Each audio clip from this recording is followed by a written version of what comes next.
we are in the final days of this 2012 election and really want to take a second and offer some guidelines for behavior for election night and the period thereafter. So really just for rational human beings here. I guess some folks are going to misbehave and be idiotic no matter the outcome, either on both sides. But just a rational human being's guide to proper behavior. For me personally, I have a regimen for election night. I started it in 2002 with a midterm election, and I have done this every single election, 04, 6, and then 08 and 10. I take a sleeping pill and go to bed about 8. My phone goes off. That's why I get texts, they don't get responded to, get calls, and they don't get picked up. No voicemails returned, no Facebook. I shut everything off. And get up the next morning about 5 and just soak it all in at once and not go through the agonizing waiting for results to come in all night. So that's how I like to take it in. But I do want to toss out there the different scenarios for both sides and how to behave. First, for my side. I really shouldn't presume to be able to say anything to the other one, but for those of us that want to see Mitt Romney as the next president of the United States, if he wins, think back to 2008, what you saw on Facebook and Twitter from the Obama supporters.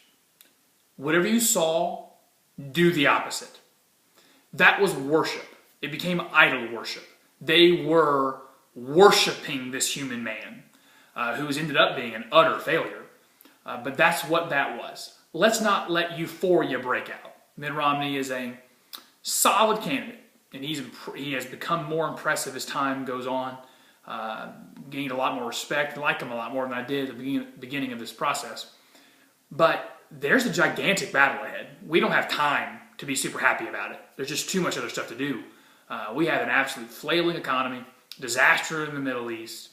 We have energy. We don't even have an energy policy for the future. We have 1,000 problems. There's not even time to celebrate.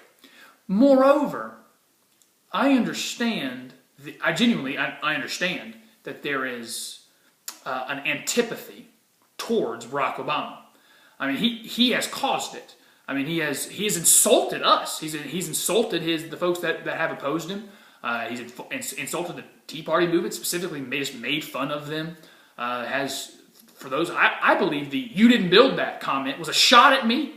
For folks that actually produce anything on this planet, that do things productively, I mean, he takes shots at productive people all the time. He's been part of the problem. I understand not liking him on a personal level. I'm neutral on him, I guess, on a personal level. I like him as much as I like anybody else, which is not much. I mean, they're politicians. Their value is the sum of their positions. He's got terrible positions. He wants the government to do absolutely everything for everybody. That's the reason not to like him. Not for particularly any other reason. Who cares who he is? He's going to go off and do something else, we hope. So we don't need to spike. I ask, don't spike the football and act like Mitt Romney's the answer to all things. Also, don't spike the football in that finally this guy that we have a ton of problems with policy-wise for me is finally leaving. Just take it in stride. I mean, we got a lot to do. Got a lot of work to do on my side. That's if Romney wins. If, God forbid, he loses, they're not going to offer the same grace. The other side is not going to be graceful by any stretch.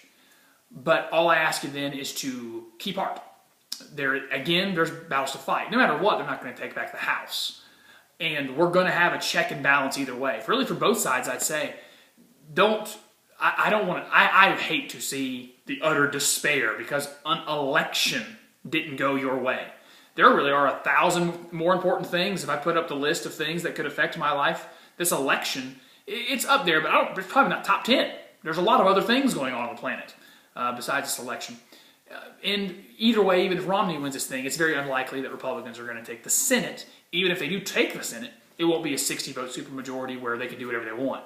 So either side, don't freak out. There's not any reason to freak out. If Mitt Romney loses this thing, we'll still have a tool called the House of Representatives to fight him everywhere we have to fight him. Everywhere he tries to insert government into something, we'll have someone there to fight him.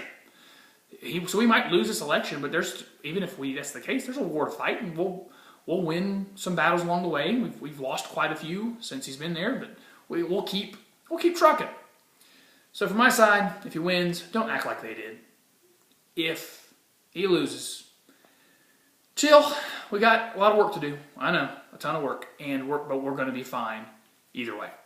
So there are some guidelines to how to behave on election night. Thanks for listening.